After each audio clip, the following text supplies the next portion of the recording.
తాకట్లో ఉన్న బంగారాన్ని విడిపించి ఆ రోజున మార్కెట్ ధర కట్టి మిగిలిన డబ్బును మీకు అందిస్తుంది కొమ్మూరి గోల్డ్.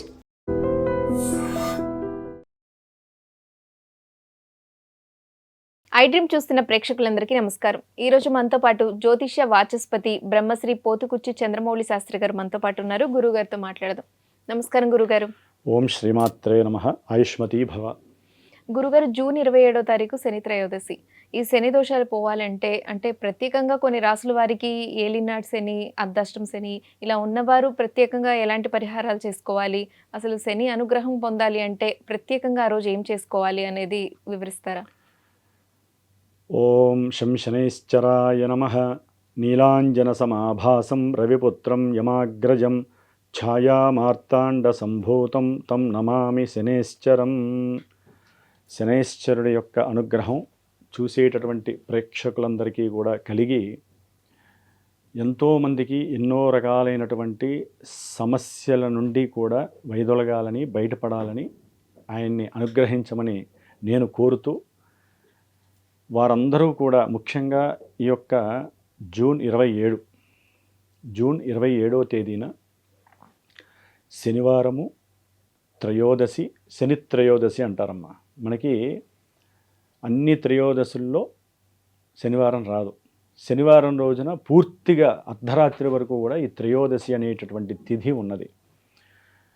మొన్న మాస శివరాత్రి రోజున శని త్రయోదశి వచ్చింది. అది మధ్యాహ్నం వరకే ఉంది, ఒక నిర్దిష్టమైన సమయం వరకే ఉంది. కానీ ఇది ఎట్లా కాదు, ప్రాతకాలంలో శన్యోషకాలంలో ఉంది, సాయంత్రం ప్రదోషకాలంలో. శన్యోషకాలము ప్రదోషం అంటే సూర్యోదయము సూర్యాస్తమయం రెండింటిని టచ్ అయినటువంటి మరి సూర్యపుత్రుడు ఈ యొక్క శని భగవానుడికి విశేషమైనటువంటి రోజుగా మనం భావించాలి. అది కూడా మనకి పౌర్ణమికి ముందుగా వచ్చేటటువంటిది. పౌర్ణమికి ముందుగా వచ్చేటటువంటి శని త్రయోదశి రోజున ఇంకో విశేషం ఏంటంటే, శని భగవంతుడికి మనకున్నటువంటి 27 నక్షత్రాలలో 3 నక్షత్రాలు ఆయనకు ఉన్నాయి. వాటిల్లో పుష్యమి నక్షత్రము, అనురాధ నక్షత్రము, ఉత్తరాభాద్ర నక్షత్రము. వీటిల్లో ఆ రోజున శనివారం అవ్వటం, త్రయోదశి, శని త్రయోదశితో పాటుగా అనురాధ నక్షత్రం కూడా అయింది, పూర్ణంగా ఉంది. ఇంకా శని భగవంతుడు మనకి జ్యోతిష్య శాస్త్రంలో అమ్మ ఏ గ్రహం అయితే సొంత నక్షత్రంలో ఉన్నదే అనుకోండి, ఆ గ్రహాన్ని తలగొట్టేటటువంటి గ్రహం ఏమీ చేయలేదుట. ఇప్పుడు జన్మ జ్యోతిష్యంలో ఏంటంటే అమ్మ, జ్యోతిష్య శాస్త్రంలో ఇప్పుడు శుక్ర భగవానుడు ఫలానా లగ్నం వాళ్ళకి ఏ చతుర్థాధిపతో అంటే 4వ స్థానానికో, లేకపోతే 9వ స్థానానికో, 5వ స్థానానికో ఇట్లా కేంద్ర కోణ స్థానాలకి ఆధిపత్యం బట్టి ఆయన యొక్క సొంత నక్షత్రాల్లో ఉన్నాడు అనుకోండి శుక్రుడు, అసలు వాళ్ళ జీవితం ఎలా ఉంటుందంటే లక్ష్మీప్రదమే. ఉద్దన్న కొద్దీ లక్ష్మీ సౌభాగ్యం కలుగుతూనే ఉంటుంది. అంటే ఇక్కడ విశేషం ఏంటంటే, ఆ యొక్క గ్రహము ఆయన సొంత నక్షత్రంలో ఉన్నప్పుడు చాలా బలవంతంగా ఉంటుంది. ఇప్పుడు సపోజు ఒక ఉదాహరణగా చెప్పుకుందామమ్మా. ఇప్పుడు ఎవరో ఒకళ్ళు మనం ఉన్నాము, మన మనసు ఒక చోట, శరీరం ఒక చోట ఉంటే పరిపూర్ణత, పరిపక్వత రెండూ రాదు. అదే శరీరము మనసు ఒకే చోట ఉన్నాయనుకోండి, ఎంత బలంగా ఉంటుంది మనకి. అవతల వాడు మనల్ని ఎన్ని రకాలుగా ఇది తీసుకో అది తీసుకో అన్న, ఎన్ని మాటలన్నా మనం ప్రశాంతంగా ఉన్నామనుకోండి, మన శరీరము ఏమీ చేయలేదు, మనలో చిరునవ్వే ఉంటుంది. అంటే అవతల వాళ్ళకి మంచిదే, మనకే మంచిదే. అట్లాగే ఈ శని భగవంతుడు ఈ రోజున సొంత నక్షత్రంలో ఉండి ఎంత బలంగా ఉంటాడంటే, జన్మజాతకంలో అని కాకుండా ఎవరి జాతకాల్లోనైనా సరే గోచారము అనేది మనకి నిత్య జీవితంలో గోచారాన్ని బట్టే గ్రహాలు నడుస్తూ ఉంటాయి కదమ్మా. దాంట్లో ఏలినాటి శని అన్నారు, అష్టమం అర్ధాష్టమం. ఈ యొక్క ఏలినాటి శని ప్రభావాలలో కుంభరాశి, ఈ కుంభరాశికి అధిపతి శని భగవానుడు. మీనరాశి, ఆ మీనరాశిలోనే శని భగవంతుడు కూర్చొని ఉన్నాడు. మేషరాశి వారికి ఈ శని భగవంతుడు 12వ స్థానంలో ఉన్నాడు. అంటే ఈ కుంభము, మీనము, మేషము ఈ 3 రాశుల వాళ్ళకి కూడా ఏలినాటి శని పరంపర జరుగుతున్నది. దీనివలన వీరికి ఆర్థికపరమైనటువంటి సమస్యలు కావచ్చు, పెట్టుబడులు పెట్టి కూడా నష్టపోయినటువంటి పరిస్థితులు, అనుకున్నటువంటి పనులు ఏవి కొనసాగక వారు ఎంత బాధపడతారంటే, ఎటు చూసినా కూడా వారు చేసే ప్రతి ప్రయత్నంలో ఆటంకాలు, అడ్డంకులు, మానసికమైనటువంటి బాధలు, అసలు ఒంటరిగా ఉండాలి, ఒంటరితనం అనుభవించాలి అనేటటువంటి ఆలోచనలు కలుగుతూ ఉంటాయి. పెట్టుబడుల్లో పెట్టిన వాళ్ళకైతే పరిపూర్ణమైనటువంటి నష్టాలు. ఇక కష్టాలు పరంగా చెప్పాలంటే కుటుంబంలో భార్యాభర్తలకు కావచ్చు, అన్నదమ్ములకు కావచ్చు, లేకపోతే పెద్దవాళ్ళు వీళ్ళకన్నా పెద్దవాళ్ళు ఉంటూ ఉంటారు, వాళ్ళతో సమస్యలు కావచ్చు, అట్లాగే ధన నష్టాలు కలగచ్చు, ధనం ఎవరైనా అపహరించిపోవచ్చు, దాన్ని మనము దొంగతనాలు అంటారు కదా, అట్లా కావచ్చు. వీళ్ళ మీద లేనిపోని అభాండాలు కలగవచ్చు. ఉద్యోగాలలో అయితే కనుక వీళ్ళకి తగిలేటటువంటి సమస్యలు అన్నాయని కాదు, ఒక ఉద్యోగంలో ఎన్ని సమస్యలు అయితే ఉన్నాయో ఒక్కొక్క రాశి వారికి ఒక్కొక్క రకమైనటువంటి ఇబ్బందులు కలుగుతూనే ఉంటాయి ఈ ఏలినాటి శని ప్రభావంలో. భార్యాభర్తలు విడిపోవటాలు, భార్యాభర్తలు కలుద్దామన్నా సరే బంధువులు ఏదో రకమైనటువంటి సెగ పెట్టడం, ఇట్లాంటివి జరుగుతూ ఉన్న రాశుల్లో ఈ 3 రాశుల వారికి ఏలినాటి శని. అష్టమ శని, సింహరాశి వారికి అష్టమంలో ఉన్నటువంటి శని వలన అకస్మాత్తుగా ఆర్థికంగా ధనాన్ని నష్టపోయేటటువంటి పరిస్థితి, బంధువుల ద్వారా, కుటుంబం ద్వారా, లేకపోతే మేనరిక బంధువుల ద్వారా, స్నేహితుల ద్వారా ఆకస్మికంగా ఎవరో ఒకరు పరిచయం అవ్వటం, వారు వీరు కాస్త కలిసి ప్రయాణం చేస్తున్న సమయంలో అవతల వాళ్ళు మోసం చేసి వెళ్ళిపోవటము, వీళ్ళకి తెల్లారి లేచిన దగ్గర నుంచి సింహరాశి వారికి అష్టమ శని ప్రాధాన్యం వలన ఎప్పుడూ అవమానాలే. ముఖ్యంగా వృత్తి, ఉద్యోగ, వ్యాపారాదుల్లో, ఇంట్లో భార్య పరంగా లేకపోతే భార్యకి భర్త పరంగా ఏ రకంగా చూసినా సరే ఈ సింహరాశి వారికి వృత్తి, ఉద్యోగ, వ్యాపార విషయాల్లో కావచ్చు అవమానాలు, ఇబ్బందులు, భార్యాభర్తల మధ్య సరైనటువంటి ప్రేమ ఆప్యాయతలు లేకుండా ఇబ్బందులు పడటము, అనారోగ్యం, ముఖ్యంగా సింహరాశి వారికి సడన్గా అనారోగ్య బాధలు కలగటం, దీర్ఘకాలిక వ్యాధులు ఉంటూ ఉంటాయి. వారు విపరీతమైనటువంటి నరకయాతను అనుభవిస్తూ ధనాన్ని ఖర్చు పెట్టేటటువంటి అవకాశము ఈ సింహరాశి వారికి కలుగుతూ ఉంటుంది. అందులో మళ్ళీ ధనుస్సు రాశి వారికి అర్ధాష్టమ శని ఆ ప్రాబల్యం వలన ధనుస్సు రాశి వారికి చదువుకునేటటువంటి విద్యార్థుల మీద ఈ యొక్క ఎఫెక్షన్ ఎక్కువగా ఉంటుంది. చదువు మీద ఆసక్తి లేకపోవటం, అశ్రద్ధ వహించటము, అట్లాగే ఆలస్యము, ప్రతి దాంట్లో ఏదో రకమైనటువంటి సమస్య కనిపిస్తూ ఉంటుంది.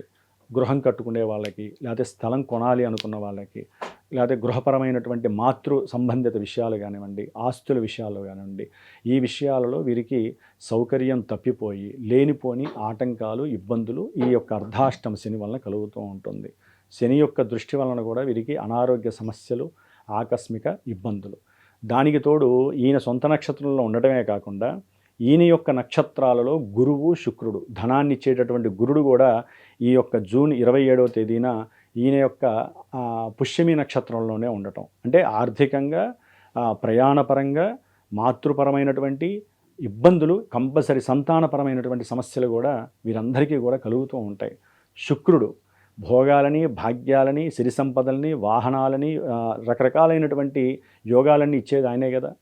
స్త్రీలకైతే కనుక సౌందర్యము, అట్లాగే పురుషులకైతే కనుక సంతాన భాగ్యాన్ని ఇచ్చేటటువంటి వీర్యత్వము, ఇవన్నీ ఇచ్చేటటువంటి శుక్రుడు కూడా శని నక్షత్రంలో ఉండటం ద్వారా పెళ్ళిళ్ళు ఆలస్యాలు అవ్వటం, అనుకున్నటువంటి సంపద వస్తుంది అనుకున్న దాంట్లో రాకపోవటం, లేకపోతే వీళ్ళకి ఉద్యోగం ద్వారా ఆగిపోయినటువంటి ధనమంతా కూడా రాకుండా 1-4 సార్లు బ్యాంకుల చుట్టూ కావచ్చు, ఆఫీసుల చుట్టూ కావచ్చు, ఉద్యోగుల చుట్టూ కావచ్చు తిరగటము, వేధ చెందటము, ఏమి చేయాలో అర్థం కానటువంటి పరిస్థితి, ఇట్లా ఆగమ్య గోచరంగా అనుభవించేటటువంటి ప్రతి సమస్యకి ఈ యొక్క శనిగ్రహ ప్రాధాన్యత అధికంగా ఉంటుంది. దీన్ని కొంతమంది కొట్టిపారేయచ్చు. కానీ జన్మజాతకాలలో గనక ఏదైనా గ్రహ దశలు కానీ, అంతర్దశలు కానీ కొంచెం ఆమోద యోగ్యకరంగా ఉన్నాయనుకోండి, ఈయన ఇచ్చేటటువంటి ఎఫెక్ట్స్ కొంచెం తగ్గించుకునే ప్రయత్నము అక్కడ జన్మజాతకం మనకి పుషింగ్ ఇస్తూ ఉంటుంది. అదే కనుక అక్కడ కూడా ఏ శని భగవంతుడు పాపి అయి శని యొక్క మహర్దశ, అంతర్దశలు జరుగుతూ అక్కడ కూడా పాపస్థానాల్లో ఉండి ఈ శని ఇప్పుడు ఏ అర్ధాష్టమో, ఏలినాశనో ఉన్నానుకోండి, అష్టమ శని కానీ, ఇక ఆయన పెట్టే బాధలు ఎలా అంటే తీసుకెళ్ళి పోలీస్ స్టేషన్లో పెడతారు. ఆయన బాగుంటే పోలీస్ స్టేషన్ నుంచి బయటకు వస్తారు, లేకపోతే హాస్పిటల్ నుంచి బయటకు వస్తారు, లేకపోతే హాస్పిటల్ పాలవుతారు, అంటే ప్రమాదాల పరంగా. ఇట్లా జన్మజాతకాన్ని అన్వయించి శని భగవానుడు ఇచ్చే ఫలితాలు ఆధారపడి ఉంటాయి. కానీ శని భగవంతుడు ఇవన్నీ ఇస్తాడా అంటే 100లో 90 మందికి ఇవన్నీ ఇస్తాడమ్మా. ఎందుకంటే ఎన్ని దశలు, అంతర్దశలు బాగున్నప్పటికీ మరి కర్మ ఫలితాలు అనుభవించాలిగా. జాతకంలో ఎక్కడో అక్కడ సమస్య ఉంటేనే ఈయన ఇక్కడికి వచ్చినప్పుడు మనకి ఆ బాధలు ఇస్తూ ఉంటాడు. కాబట్టి ఇప్పుడు ఒకే ఇంట్లో 4 ఉన్నారమ్మా. తల్లి, తండ్రి, 2 పిల్లలు ఉన్నారు. అందరివి రకరకాల నక్షత్రాలు, ఎవరి కర్మానుసారం వారి నక్షత్రాల్లో పుడతారు, ఎవరి రాశులు వాళ్ళకు ఉంటాయి. ఒకరిది అర్ధాష్టమం జరుగుతుంది, ఒకరిది అష్టమం జరుగుతుంది, ఒకరిది ఏలినాటి శని జరుగుతుంది. మరి ఒకే ఇంట్లో ఉండి అందరూ ఒకే ఇష్టంతో ఉంటారా? ఒకే రకమైన బాధలు పడతారా? పడరు. ఒక ఆయనకి అనారోగ్యం వస్తే ఇంట్లో తండ్రికి ఇంట్లో పిల్లలు సంపాదించిన సొమ్మంతా ఆయనకి మందులకు పెట్టడం, తల్లిగారు వీరికి సరైన సమయానికి భోజనం పెట్టక ఇంట్లో గొడవలు అవ్వటం, అక్కా చెల్లెలు ఉన్నారనుకోండి వారి మధ్య అంతర్గత విభేదాలు, అవతల వాళ్ళని చూసి భయపడటము, లేకపోతే వీళ్ళిద్దరూ ఇబ్బందులు పడటం. అంటే ఒకే ఇంట్లో ఉన్నప్పటికీ కూడా ఈ యొక్క శనిగ్రహ ప్రభావము ఒక్కొక్కరికి ఒక్కొక్క రకమైనటువంటి ప్రాతినిధ్యాన్ని ఇస్తుంది. ఎందుకని? జన్మజాతక దోష ప్రభావం. కాబట్టి ఈ విధంగా ఎవరైతే శనిగ్రహ అనుగ్రహాన్ని తప్పిపోయి శనిగ్రహ ఆగ్రహంతో ఇబ్బందులు పడతారో, ఈ ఏలినాడి శని అనేది ఎవరి జాతకంలోనైనా ఎవరి మనిషి యొక్క జీవన గమనంలో 3 సార్లే వస్తుందమ్మా. ఆ 3 సార్లలో ఒకసారి వచ్చినప్పుడు ఒకలా ఉంటుంది, రెండోసారి వచ్చినప్పుడు ఒకలా ఉంటుంది, మూడోసారి ఒకలా ఉంటుంది. కొంతమంది పుట్టుకతోనే ఈ ఏలినాడి శని అష్టమ శని వస్తాయి. వాళ్ళు రెండోసారి ఒకలా చదువుకునే టైంలోనో లేదా పెళ్ళైన సమయంలోనో ఒక ఇబ్బందులు పడతారు ఉద్యోగ సమయంలో. కొంతమందికి 60వ సంవత్సరం దాటాక మూడోసారి వస్తుంది. అంటే ప్రతి ఒక్కరికి 3 సార్లు వస్తుంది. 3 సార్లు కంపల్సరీ టర్న్ అవుతుంది. ఏది? ఆయుర్దాయం గట్టిగా ఉన్న వాళ్ళకి. కొంతమందికి అల్పాయుష్యులు ఉంటారుగా, బాలారిష్ట దోషాలు, వాళ్ళకి మనం ఏం చెప్పగలం? ఒకసారి వచ్చినప్పుడే వాళ్ళు పలాయనం చిత్తిస్తారు. కొంతమందికి మధ్యమ ఆయుర్దాయం ఉంటుంది, వాళ్ళకి 40 ఏళ్ళ లోపల మరి 3 సార్లు రాదుగా. ఎందుకంటే శని భగవంతుడు ఒక రాశిని 30 సంవత్సరాలకి వస్తూ ఉంటాడు అదే రాశిలోకి. ఇప్పుడు మీనరాశిలో ఉన్నాడు మేడం. ఈ మీనరాశిలో ఉన్నటువంటి రేపు వచ్చే జూలై నాటికి సంవత్సరానికి 2027 జూలైకి మేషంలోకి వెళ్తాడు. మళ్ళీ ఆయన మీనంలోకి రావాలంటే 30 సంవత్సరాలు గడుస్తుంది. మరి 30 సంవత్సరాల్లో ఎంతోమంది పుడతారు, ఎంతోమంది చనిపోతూ ఉంటారు. నేను అనేది ఏంటంటే ఈ 3 సార్లు వచ్చేటటువంటి ఈ యొక్క ఏలినాటి అష్టమ అర్ధాష్టమ శని ప్రభావాలని మనం తట్టుకోవాలంటే కాలమానంలో ఆ శని భగవంతుడు కాలము ఈశ్వర స్వరూపం, కాలం శక్తి స్వరూపం. వాళ్ళు మనకి ఒక బోనస్ పాయింట్ లాగా ఇస్తూ ఉంటారు ఇలాంటివి. ఆయన మధ్యలో వచ్చింది కాస్త ఆయన ఆరాధించుకో, రోజు ఆరాధించుకోవడం వేరు, ఆయన పుట్టినరోజు లాంటిదమ్మా. ఇప్పుడు మనకి రోజు ఒకేలా ఉంటుందమ్మా. ఒక ఉగాది వస్తే మన ఇంట్లో ఎన్ని వంటకాలు చేసుకుని తింటాం? కడుపు నొప్పి వచ్చినా సరే ఏదో ఆశ. ఎందుకంటే 1 రోజులో 2 నెలల్లో సరిగ్గా మన ఇంట్లో పంచపక్ష పర్వాణాలు ఉండవు, రోజు చేసుకోలేం కదమ్మా. ఎవరైనా తిన్నా రోగమే. రోజు మనకి నచ్చినవన్నీ చేసుకుంటాం. అంటే మనకి పండగలు, కొత్త బట్టలు కూడా అంతే కదా, పండగలు వచ్చినప్పుడు వేసుకుంటాం పుట్టినరోజు.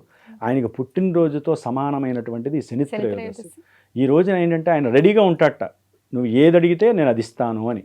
అయ్యా నాకు ఉద్యోగం ఆలస్యం అవుతోంది కాబట్టి నా ఉద్యోగ ధర్మాన్ని కాస్త లైన్ క్లియర్ చేయనైనా, నా జాతకంలో ఈ పునర్భూ దోషం ఉంది, శని దోషం ఉంది, నేను ముందుకు వెళ్ళలేకపోతున్నాను అని చెప్పి అడిగినప్పుడు ఆయనకి చక్కగా అభిషేకం చేయాలట. నమ్మక చమకాలతో, పురుష సూక్తంతో, మన్యు సూక్తంతో ఆయనకి గనక ఎవరైతే శని భగవంతుడి గుళ్ళో అభిషేకం చేయించి శని యొక్క అష్టోత్తరంతో నువ్వులతో అర్చన చేసి కాస్త బెల్లము నివేదన చేసి ఉప్పు ఆయన పక్కన ఆయన వేసేసి ఆయన దగ్గర ఆ ఉప్పు పైన దీపారాధన పెడతారమ్మ. ఆ దీపారాధనలో నువ్వుల నూనె అట్లీస్ట్ 800 గ్రాములైనా సరే దూరంగా పెట్టాలి, ఆయన ముందు పెట్టకూడదండి. ఎందుకంటే ఆయన సెగ తగిలితే తట్టుకోలేడు, మళ్ళీ అదొక శాపం.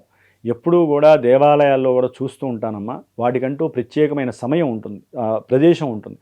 ఆ ప్రదేశంలో కాస్త ఉప్పు వేసి ఆ ఉప్పు పైన వేసి 800 గ్రాములో లేకపోతే 80 గ్రామ్స్ ఆయన ముందు పెట్టాలంటే 80 గ్రాములతో నువ్వుల నూనె వేసి 8 ఒత్తులు కలిపి ఒక ఒత్తిగాను, 19 ఒత్తులు కలిపి ఒక ఒత్తిగాను వేసి నువ్వుల నూనె చక్కగా వేసి దీపారాధన చేసి 19 ప్రదక్షిణాలు ఎవరైతే చేస్తారో, మరి ఆ రోజు శనివారం కదా, ఈయన పూజ అయిపోయి ప్రదక్షిణాలు అయిపోయిన తర్వాత దానం, ఈ ఎవరైతే శని ప్రభావంతో కొట్టుకుంటున్నారో ఇబ్బందులు పడుతున్నారో వారు గనక శనికి సంబంధించినటువంటి దానాలు ఉంటే బ్రాహ్మణ రీతి చెప్తారు, శని దానం ఇస్తారో వారికి చాలా వరకు ఇప్పుడు మనకి ఈ రేంజ్లో ఉన్నటువంటి శని ప్రభావం ఇలా కొంచెం కిందకి దిగుతుంది. అంటే ఆయన తగ్గుతాడు. ఆయన మనకేమవుతుంది దానివల్ల, వివాహం కాని వాళ్ళకి వివాహం ముందుకు వెళ్తుంది, వివాహమై వెడబాటే 2-3 ఏళ్ళు దూరంగా ఉన్నటువంటి వాళ్ళు కలవటానికి అవకాశం ఉంటుంది.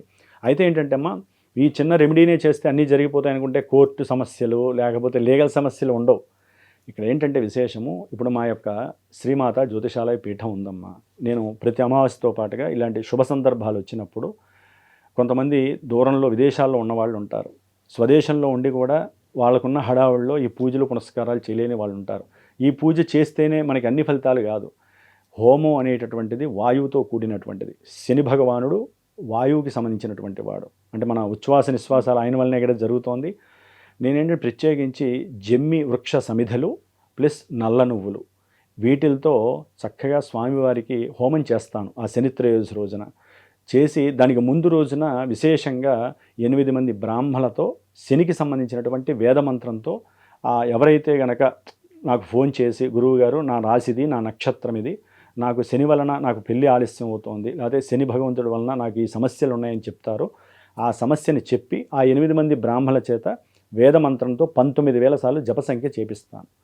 దాంతోపాటుగా ఆ తీర్థాన్ని ఒక కాలభైరవుడి రక్ష నా దగ్గర ఉంటుంది, ఆ రక్ష పైన వదిలిపిచ్చేసి మరుసటి రోజు ఏదైతే హోమం చేస్తానో ఆ హోమానికి సంబంధించినటువంటి రక్ష మనకి భస్మరూపకంగా ఉంటుంది.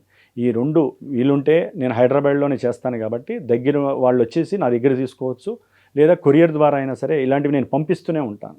అంటే దగ్గర ఉన్న వాళ్ళు చేయరా అంటే అన్ని గుళ్ళల్లో అన్ని చోట్ల చేయలేరు, ఇళ్లలో కూడా చేసుకోకూడదు ఇలాంటివి. అందుకనే క్షేత్రాల్లో కానీ మాలాంటి వాళ్ళు పీఠము అంటే ఏం లేదమ్మా, ఇదేదో వేరే పీఠాలు అనుకోవద్దు. మేము తెల్లారు లేస్తే అందరి గురించి ఈ పూజ ఆ పూజ జపాలని హోమాలని అభిషేకాలని చేస్తూ ఉంటాం కదా, ఆ ప్రదేశాన్ని పీఠము అంటారు. మేము పీఠాధిపతులం కాదు. ఆ పీఠంలో ఏంటంటే పాజిటివ్ వైబ్స్ ఉంటాయి. అందుకని మాతో పాటుగా ఎవరైతే గోత్రనామాలు ఇచ్చి వారి యొక్క సంకల్పం చెప్పమంటారో వారి గురించి మరి విడిగా హోమం చేసుకోవాలంటే వేలలో ఖర్చు అవుతుంది. ఇప్పుడున్న పరిస్థితుల్లో బ్రాహ్మణ్ణి ఏర్పాటు చేయాలి, 8 మంది బ్రాహ్మణులు పెట్టి శని జపం చేయాలంటే అది వేలల్లో పని, హోమం చేయాలంటే సామాగ్రికే వేలలో ఖర్చు అవుతుంది. అందుకని అందరికీ అందుబాటుగా ఉండాలి అనే ఉద్దేశంతో చాలామంది మాలాంటి గురువులను చేస్తూ ఉంటాం. అందులో ప్రత్యేకించి నేను బీజాక్షరంతో కూడా ఆ శని భగవంతుడికి ఈ హోమాన్ని చేసి ఆ భస్మం ఎవరైతే 80 రోజులు చక్కగా రోజు ధరిస్తారో ఉన్నంతలో వారి కార్యక్రమాలు ఆలస్యాలు ఆటంకాలు ఇబ్బందులు లేకుండా ముందుకి తోసేటటువంటి శక్తి వాళ్ళకి వాళ్ళే చేసుకోవాలి. ఎందుకంటే శని భగవాన్ని ఆయన ఆరాధన చేసి అర్థించాలి. నాయనా శనేశ్వర నీ హోమం చేయించాను, లేకపోతే నీకు ఇలా జపం చేయించాను అని దానం ఇచ్చుకునే వాళ్ళు ఆ రోజున వాళ్ళ దగ్గరలో ఎవరికైనా సరే దానం చేయించుకోవచ్చు. ఇది అవకాశం ఉన్న వాళ్ళు యూజ్ చేసుకుంటామా. ఆల్రెడీ మా పీఠంలో ఇలాంటివి ఎన్నో జరుగుతూ ఉంటాయి. ఆ పాజిటివ్ దైవానికి సంబంధించినటువంటి ఆ శక్తితో పాటుగా ఈ శక్తి కూడా యాడయ్యి వాళ్ళు అనుకున్న విషయాలలో పూర్తిగా ముందుకు వెళ్ళే అవకాశము ఆ శని భగవంతుడు ఇస్తాడు.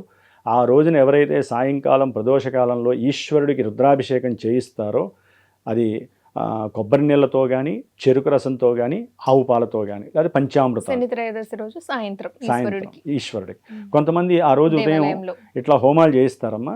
సాయంత్రం వెళ్ళి అంటే ఆ రోజు భోజనం చేరి ఇంకా సాయంత్రం పూట వెళ్ళి 6:30 ప్రాంతాల్లో మనకి ప్రదోషకాలం అని వస్తుంది. సూర్యాస్తమం అయిపోయిన 28 నిమిషాలకి ఆ సమయంలో వెళ్ళి ఇలా పూజ కనుక చేసుకున్నట్లయితే ప్రదోషకాల సమయంలో శనేశ్వరుడికి అభిషేకము, ఆయనకి ప్రదక్షిణాలు, వెంటనే శివాలయంలో అభిషేకము చేయించి సాయంత్రం చేసుకోవడం మంచిది అంటున్నారా? ఈ వీళ్ళు ఏలినాడు శని అష్టమ శని వీళ్ళైతే కనుక ఆ రోజు ఉపవాసం ఉంటే ఆయన ఆనందపడతాడమ్మా. లోపల అవయవాలన్నీ సిట్రేట్ అవుతాయి కదా, మనకి అనారోగ్య బాధలు పడే వాళ్ళు ఉంటారు కదా, కొంతమంది బుద్ధి చాంచల్యం ఉంటుంది, ఇష్టం వచ్చినట్టు మాట్లాడి అవతల వాళ్ళని బాధ పెట్టిన వాళ్ళు ఉంటారు. వాళ్ళందరికీ ఏంటంటే శరీరం బాధపడి వాళ్ళలో ఉన్నటువంటి తామస గుణాలు అన్నీ కూడా తగ్గిపోయి ఆయన అనుగ్రహం కలగతుంది. హనుమంతుల వారికి కూడా చక్కగా పూజ చేయించుకోవడం ద్వారా ఆ రోజు అదొక ప్రాజెక్ట్ వర్క్గా పెట్టుకున్నట్లయితే మళ్ళీ ఎప్పుడో వస్తాయి ఈ శని త్రయోదశులు. ఊరికే ప్రతి శనివారం రావమ్మా, వచ్చినప్పుడే పట్టుకోవాలి అని చెప్పి నేనైతే ప్రత్యేకించి ప్రేక్షకులందరికీ అదే చెబుతానమ్మా. మొహమాట పడకూడదండి ఇలాంటివి. మనకి ఇప్పుడు ముహూర్తాలు కూడా అంతే కదా, ఒక నెల ఉంచితే 2-3 నెలలు ఏదో ఒక మూఢాలు వస్తూ ఉంటాయి. మరి ఆ యొక్క నెల రోజుల్లో మళ్ళీ 2-3 ముహూర్తాలే దొరుకుతాయి, అప్పుడే పట్టుకుంటాం కదా. మనకు వచ్చేటటువంటి ఇలాంటి ఎడారిలో మనకి ఎప్పుడో అప్పుడు కొంచెం నీళ్లు దొరికినప్పుడే మనం తాగేసేయాలి, అంతేగాని అక్కడ పెద్ద నది వస్తుందిలే అక్కడ తాగుదామంటే ఏం కనపడదు. వచ్చినప్పుడే మీరు చేసుకునే పూజలు మీరు చేసుకోండి, లేకపోతే మాలాంటి పురోహితుల ద్వారా గురువుల ద్వారా ఆ సంకల్పం గట్టిగా చెప్పి చేస్తే తప్పకుండా 100% వాళ్ళకి ఫలితం వస్తుందమ్మా. విన్నారు కదా, జూన్ 27వ తారీఖు శని త్రయోదశి. ఆ రోజు శని ప్రభావం నుంచి బయటపడడానికి ప్రత్యేకంగా ఈ శని దోషాలు ఉన్న వాళ్ళు ఎటువంటి పరిహారాలు చేసుకోవాలనేది గురుగారు చక్కగా వివరించారు. అలాగే మీకు కూడా జాతక పరిశీలన లేదా గురుగారి పీఠంలో హోమం చేస్తున్నాం అని కూడా చెప్పారు. మీరు స్క్రీన్ మీద కనిపిస్తున్న నెంబర్కి కాల్ చేసి డైరెక్ట్గా గురుగారిని కాంటాక్ట్ అవ్వచ్చు. ధన్యవాదాలు గురుగారు. శుభమస్తు.